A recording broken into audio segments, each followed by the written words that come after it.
a la iglesia romana o a la iglesia católica, deciden no qué, no darlo. Bueno, gracias a eso, Wycliffe fue... Wycliffe no murió en la hoguera, porque Wycliffe murió antes de ser castigado. Antes de haber emitido un juicio, él fue considerado hereje por la iglesia católica. O sea, ya tenía su sentencia de muerte firmada. Él empezó a traducir la Biblia al inglés por primera vez. No terminó de traducirla porque murió antes de traducirla completamente y antes de que le diesen juicio. Pero ese juicio seguramente era que lo iban a quemar. Después de Wycliffe, Juan Hus, año 1369.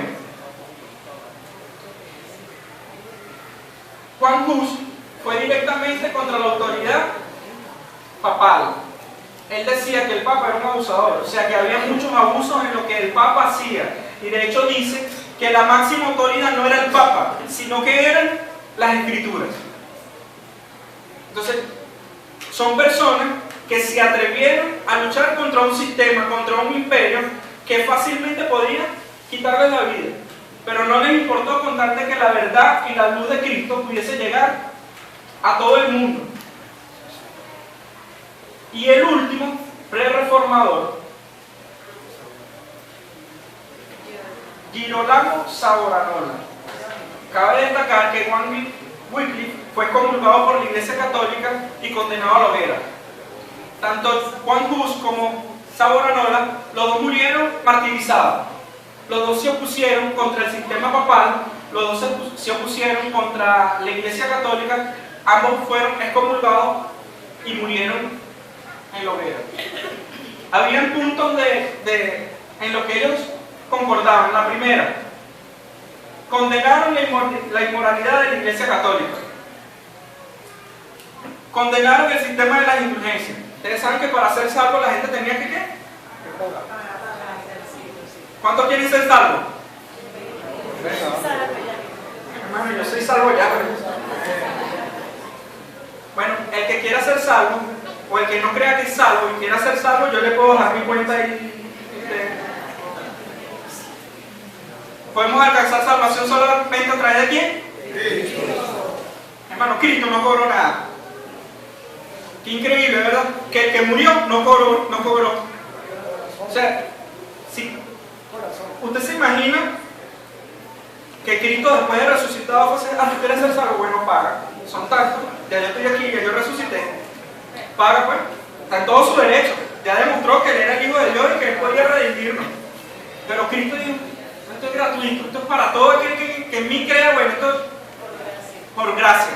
Entonces lo doy porque los amo, ya está. Y hay gente que cobra para que usted, o para que usted no, para que las personas sean salvas. Qué increíble cómo la gente se hace famosa con capulario ajeno o cobran derechos de autor que no le corresponden. Condenaron los abusos del Papa en Roma y del clero en general. Tengan en cuenta, hermano, que Roma, que este imperio, fue uno de los imperios más despiadados que existió o que ha existido durante toda la historia. De hecho, es tan despiadado que todavía existe. Es un imperio que todavía no ha muerto. Un imperio que vamos a ver qué va a pasar con él más adelante. Todos fueron excomulgados por la Iglesia Católica. Y todos rescataron la autoridad de las Escrituras predicando en la lengua de las personas. Primera vez que una persona puede escucharles hablar de Dios en su lengua original. Antes, como decía el pastor el domingo pasado, las misas, las predicaciones, ¿eran en qué idioma? ¿Y qué entendía la gente? Hoy usted no entiende todo, ¿verdad? Dele gracias a Dios por eso, ¿no? Dele la gloria a Dios y dele las gracias a Dios y la gloria por estos hombres que se levantaron a través de la historia para que Dios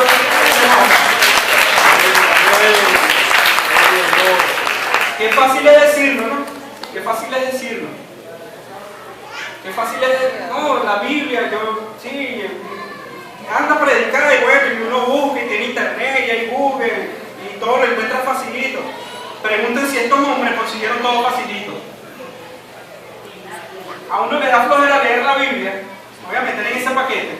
Estos hombres no les dio flojera, estos hombres tuvieron que traducir la Biblia para poder leerla.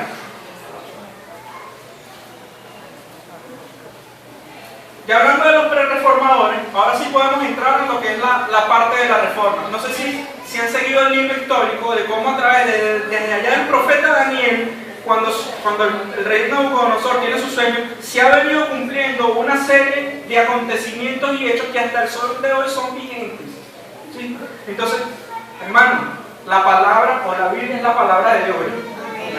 ¿Sí? Y dice que el cielo y la tierra pasarán, pero su palabra no pasará. Hermano, la Biblia de Dios y la palabra de Dios es verdad. Amén. Que busquen cualquier historiador que exista por ahí y que refuten los hechos históricos que están en la Biblia. No va a poder de ninguna forma decir que lo que dice la Biblia es mentira, porque Dios no miente. Y aquí es cuando entramos a la parte de la reforma. En Bonn, Alemania, se encuentra una estatua erguida con el padre de la reforma, que ya ustedes saben quién es, ¿verdad?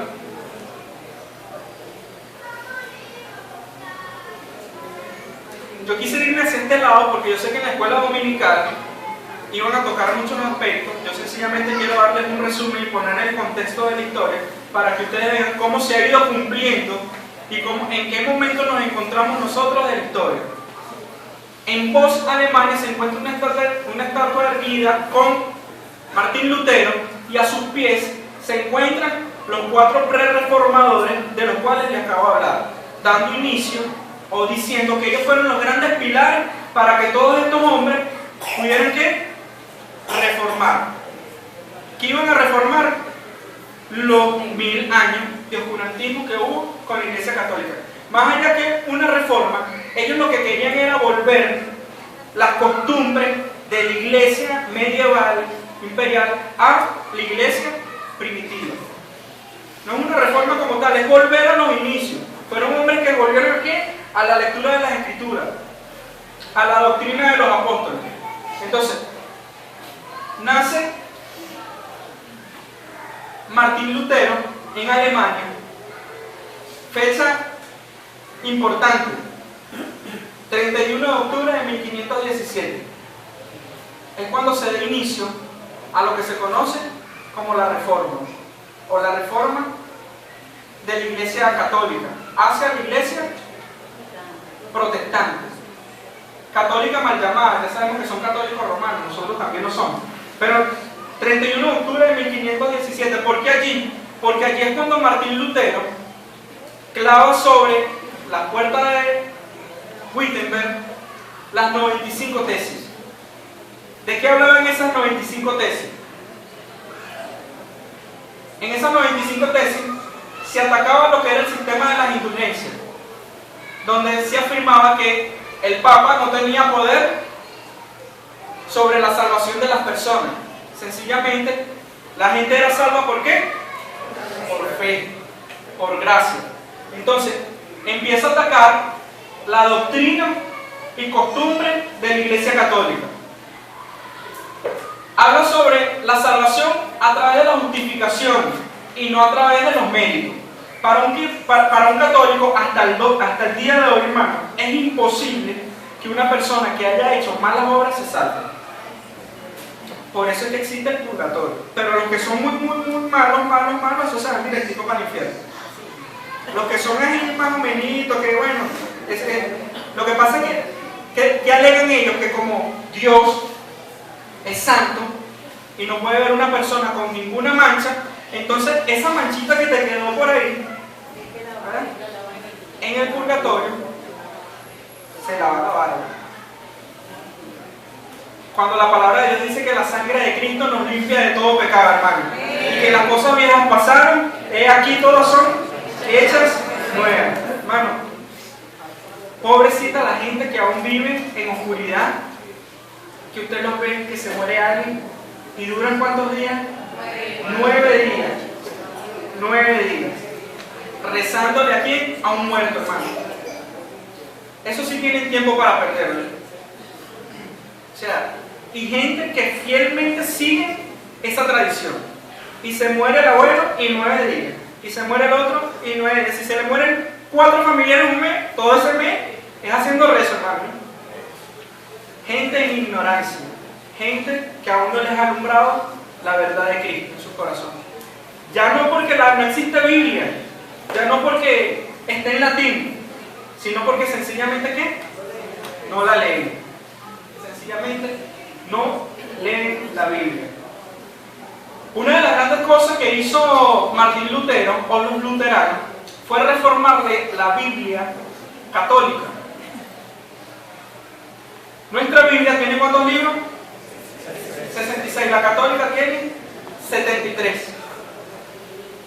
Martín Lutero reforma la Biblia católica eliminando Tobías, Judith, Sabiduría, Eclesiástico, Baruch y primera y segunda de Macabeo. Qué importante es poder estudiar, aunque son libros, esos son libros conocidos como libros apócrifos, son libros de referencia. El libro de los Macabeos son libros históricos. Sin embargo, ellos dijeron o asumieron de que eran libros que no podían estar canonizados o libros que no podían estar dentro de todos los demás porque había cierta discrepancia. Y si ya ellos tienen sus errores, imagínate si la gente llega a confundirse teniendo los libros que son, imagínense si le empiezan a agregar libros que son libros históricos que los escribió sabrá Dios quién, que no son inspirados por el Espíritu Santo. Después de Martín Lutero nace Zwinglio. Ulrico Zwinglio. Casi que me voy en lengua de idioma. Inglés. Tanto él como Martín Lutero fueron contemporáneos. De hecho, llegaron a cruzarse entre sí. ¿Sí? Y ambos atacaron lo mismo. Claro, los prereformadores ellos ya tenían como especie de una doctrina. Concordaba con Lutero en el tema de la justificación, pero no concordaban en el tema de la transubstanciación. Yo les hablo así a grosso modo porque ya hemos estado viendo todos estos temas durante todo este domingo y ustedes saben que es el tema de la transubstanciación. Y después de él vienen Juan Calvino y John Knox. ¿Por qué los pongo a los dos al mismo tiempo? Porque los dos fueron seguidores directos de Zwinglio, ¿sí? Y de hecho, Juan Calvino es uno de los más conocidos. John Knox es el gran reformador en Escocia. John Knox y Juan Calvino es el que crea una de las grandes teologías acerca de la salvación, como es el salvo, siempre salvo. ¿Cuántos son salvos? Levante la mano. Ahora yo pregunto, ¿ustedes son salvos, siempre salvos? ¿Ah? Qué importante poder aprender y estudiar. ¿Qué pasa? Esa teología de salvo siempre salvo fue satanizada a través del arminianismo. ¿Por qué? Porque decían que si yo decía que yo era salvo siempre salvo, bueno, yo podía pecar porque yo era salvo, ¿cierto?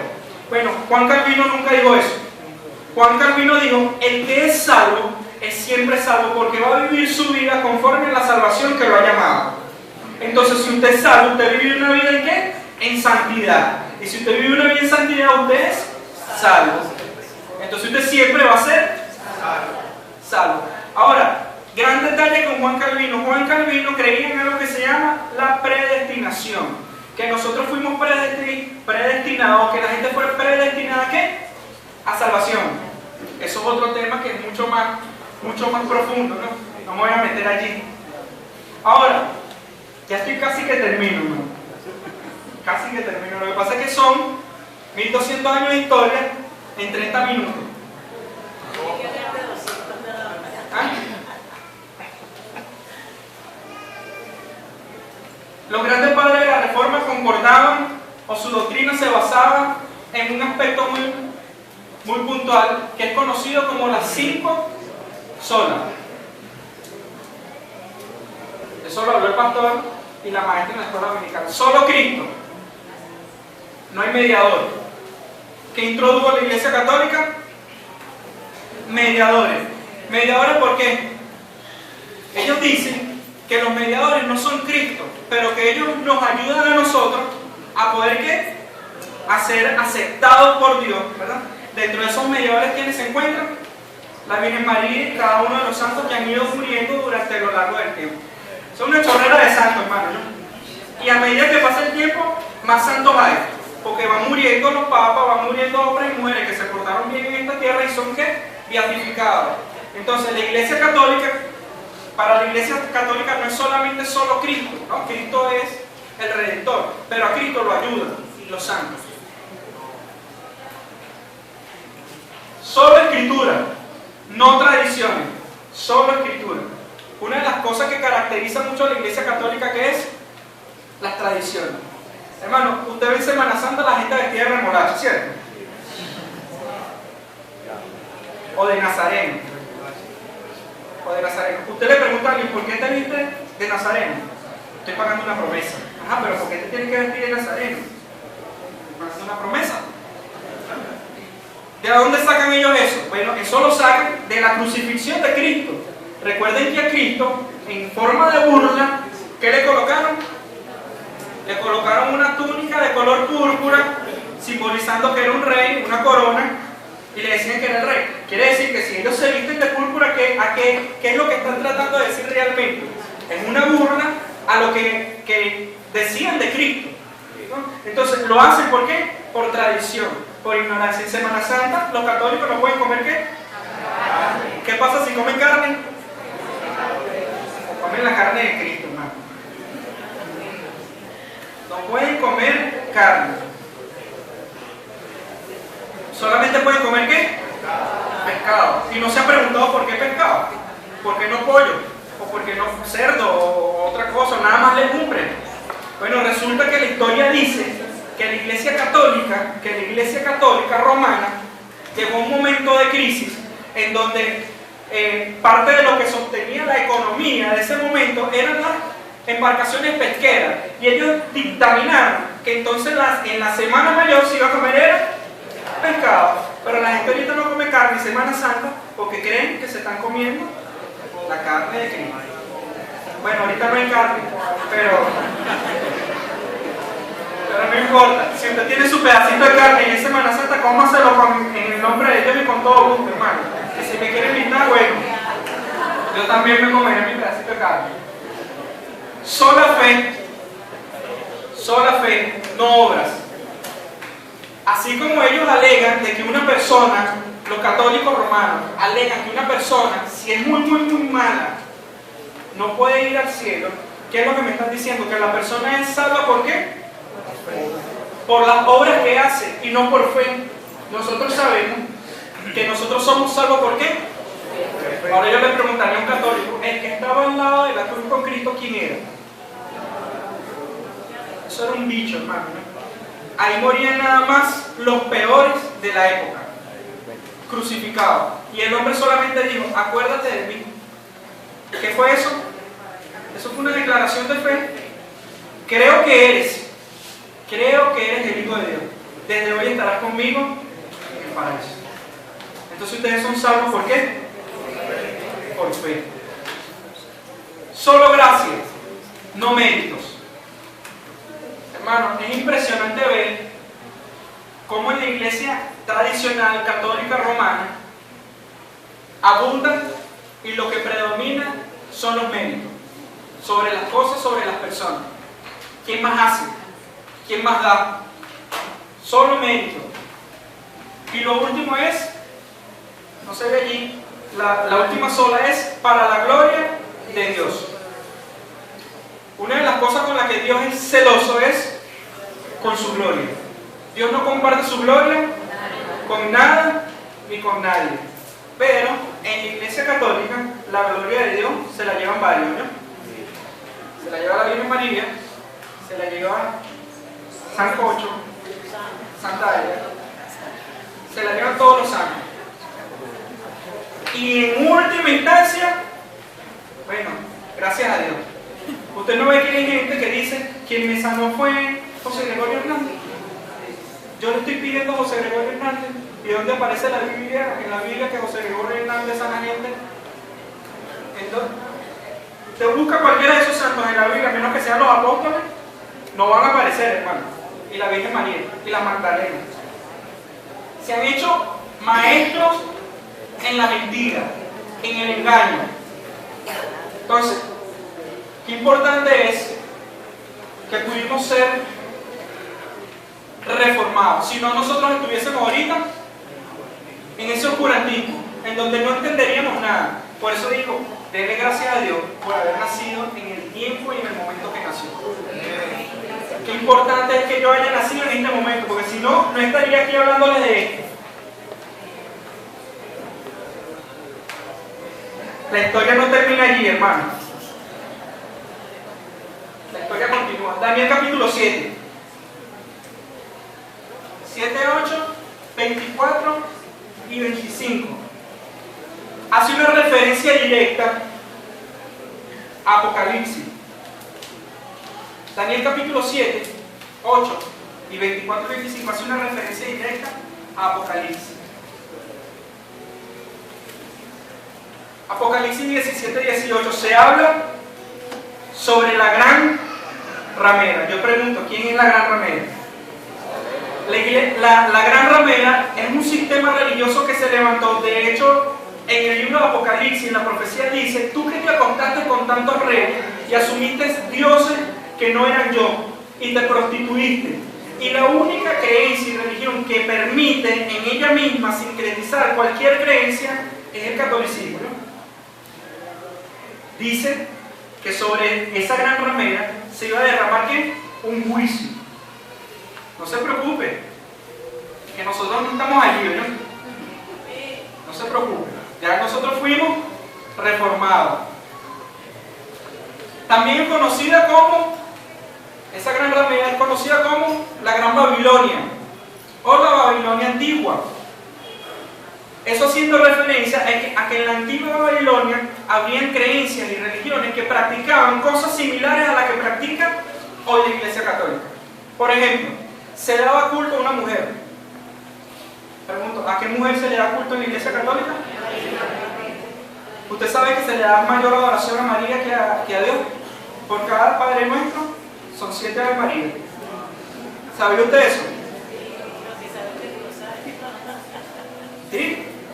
¿Se le da mayor adoración a quién? A una mujer. Esa práctica viene de la antigua Babilonia. Los de la antigua Babilonia habían creado un rosario para poder ¿qué? Rezarle a sus dioses. Bueno, déjeme decirle que la Iglesia Católica también tiene su respectivo rosario con el cual hacen sus respectivos rezos. Prácticas y sincretismo ¿de qué? De una antigua religión. Y por último, las personas que iban muriendo se iban convirtiendo en semidioses, a los cuales también se les pedía. ¿Qué pasa en la Iglesia Católica actualmente? Curas, papas, monjas que van muriendo, se van convirtiendo ¿en qué? En santos, a los cuales también se les debe ¿qué? Ellos no dicen adorar, ellos dicen venerar, a los cuales también se les debe venerar. Hermano, hasta aquí viene el tema de la reforma. Qué importante es poder llegar hasta aquí, pero quiero regalarles algo.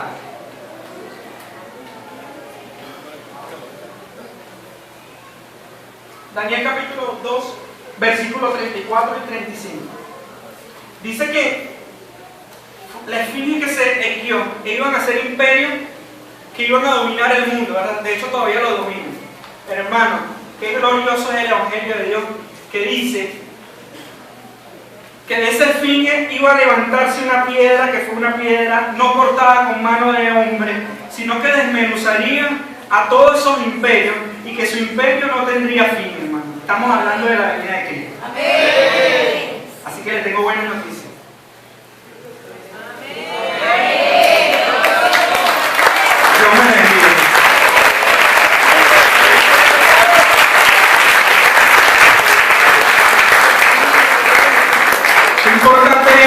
Qué importante es conocer la historia, ¿verdad? A veces uno quiere predicar y decir 3 palabras raras de aquí del púlpito y se caen 10 y se levantan 20. Hermano, lo único que no va a pasar es la palabra de Dios. El cielo y la tierra pasan, pero su palabra no va a pasar. No caigan en errores de doctrina, no caigan en oscuridad por no leer la palabra de Dios. Esa es la invitación esta mañana y espero que les sirva de bastante.